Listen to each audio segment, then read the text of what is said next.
Well, hello everybody. Welcome to High Voltage. I am your host, Lasha Royenko.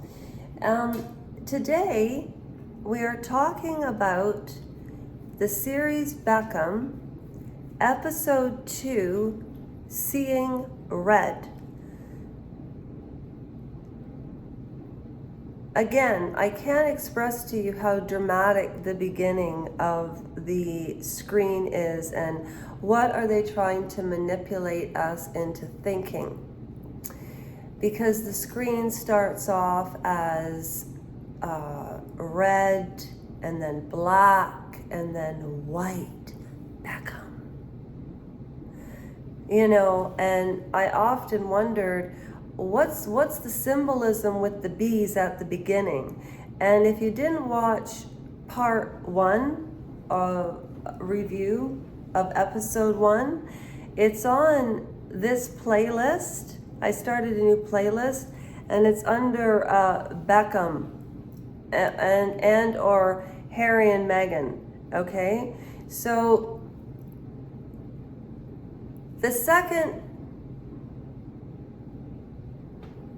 episode opens with David Beckham in this humongous, extraordinary, beautiful, immaculate kitchen. And apparently, based on what I saw, and I have not researched anything about David Beckham, but he has, this is just my observations because I know nothing about these people. But I do now a little bit after watching it, but I'd like to watch it in 6 more months and see if I see anything different. Because the nice, kind guy they're trying to make him out to be just doesn't wash. Nobody gets ahead in life the way David Beckham and Victoria Beckham have.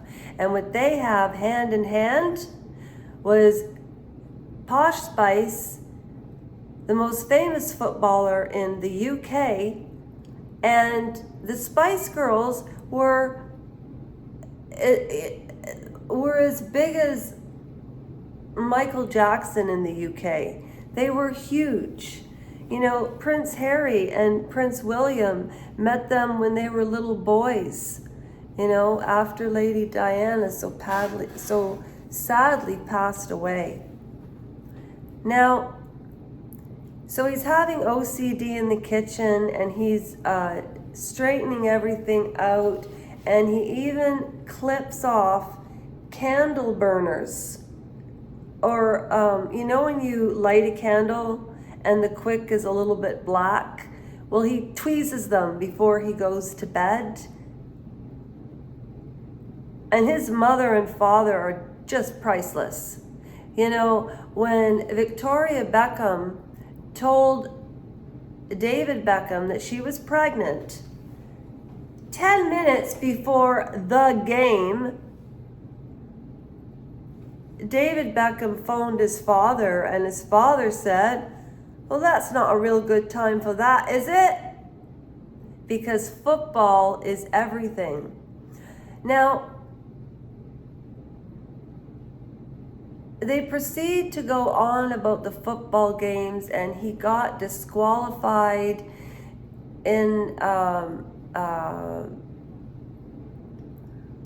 Manchester United.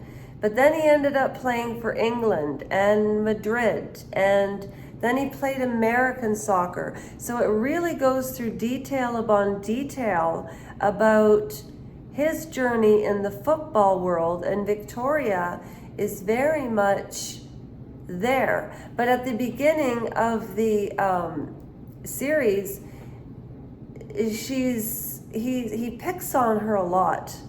He really picks on her. And they have 4 children. 4 children.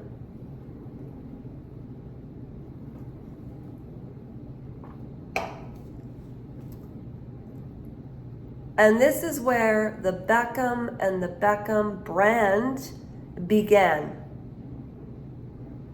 With the purple, wedding outfits, and they were asking, because David Beckham missed a score and they're blaming him for losing the game, and then the coach came out and didn't defend David Beckham and said it'll be a lesson. And then David Beckham says, I wish there were a pill that you could take that you could go back and erase memories. And I thought, well, have you watched Vanilla Sky? I'm sure that will happen. But to be honest, it was very interesting because they didn't film Victoria and David in the same room. Because when you watch couples together, they're always on the body language panel the next day. And how did they interact? Because when we saw Meghan do that totally exaggerated curtsy, and then we had Harry like this,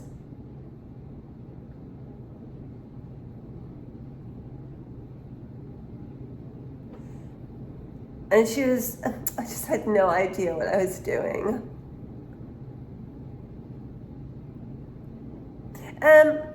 Speaking of Harry and David Beckham, do you know that Meghan Markle and Prince Harry are so spiteful? And Victoria offered to give, Meghan makeup advice and hair advice, and then David Beckham went to support him at the Heart of Invictus, and he snubbed him in the most vile way. And David Beckham did not have a clue as to why he was being snubbed by Prince Harry. It's ridiculous.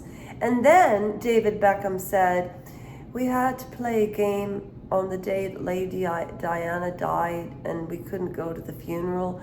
I had to go to the game. Why did he have to bring Lady Diana into that? As a dig at, it's so interesting, at least back in the gladiator days, people would watch people just to beat the crap out of each other. And I'm sure those wounds of fighting were probably less stressful, or maybe I'm just imagining things, but the psychological warfare that people use with tabloid culture is unbelievable to me. And so anyways, so David Beckham says, Victoria, where are you going? She said, I'm going to work. Don't lie. I'm going to the fashion. I'm going to work. Don't lie. I'm going for a facial. See? And he's always putting her down, in my opinion. This is my opinion. Allegedly, I'm nobody. I'm from Beamsville, Ontario. But, and then I was thinking of the Harry and Meghan docuseries. And Victoria and David very much have a business relationship. And he had slews of affairs on her. And she talked a little bit about the pain she went through, but they didn't go into any detail.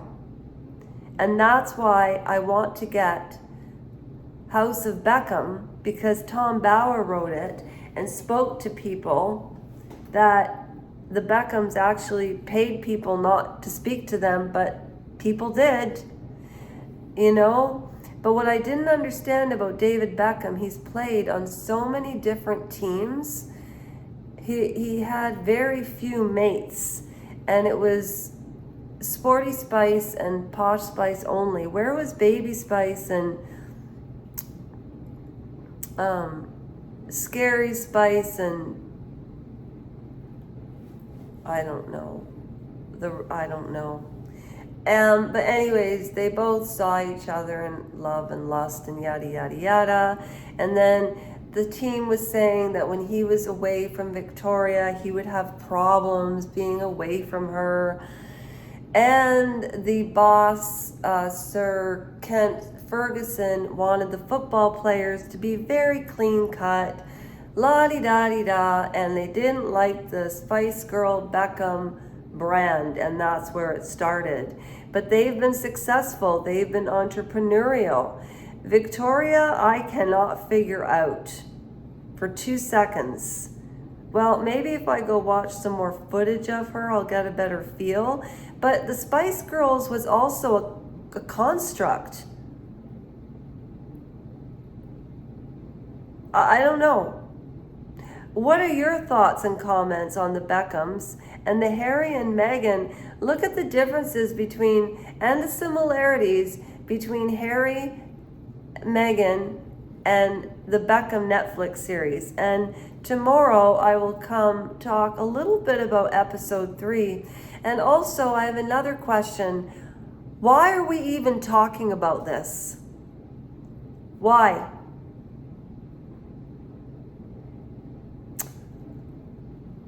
Just some questions for thought. Leave it in the comments. Take care of yourselves. I'll do the same. And that's a wrap. And I will see you all tomorrow, okay? And have a great July 3rd. And for all Americans, happy July the 4th of, as Trevor informed me, the Declaration of Independence. Congratulations. We're stuck with the monarchy. I've got a lot to say about that, but I need notes. Okay, goodbye.